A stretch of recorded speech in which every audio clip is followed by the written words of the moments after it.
Smart ഫോണുകളിലെ പെട്ടെന്നുള്ള battery ചോർച്ചയ്ക്ക് ചില ആപ്പുകൾ കാരണമാകാറുണ്ട്. ഇന്ന് മിക്കവാറും എല്ലാവരുടെയും സ്മാർട്ട് ഫോണുകളിലും ഇവയുണ്ട്. എന്നാൽ ഒരു വർഷത്തിനുള്ളിൽ ബാറ്ററിയുടെ ആയുസ് കുറയുമെന്നാണ് പലരും പരാതിപ്പെടുന്നത്.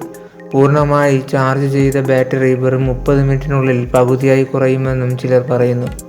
ഇടയ്ക്കിടെ ബാറ്ററി ചാർജ് തീരുന്നത് ഫോണിനുണ്ടാകുന്ന തകരാറു മാത്രമല്ല, സ്മാർട്ട് ഫോൺ ബാറ്ററി ചോർച്ചയ്ക്ക് നിരവധി ഘടകങ്ങൾ കാരണമാകും. ഫിറ്റ്നസ് ട്രാക്കുകൾ, സോഷ്യൽ മീഡിയ, ഡേറ്റിംഗ് ആപ്പുകൾ എന്നിവ പോലുള്ള ആപ്പുകൾ സജീവമായി ഉപയോഗത്തിലല്ലെങ്കിൽ പോലും കാര്യമായ ബാറ്ററി പവർ ഉപയോഗിക്കുന്നതായി പറയപ്പെടുന്നു.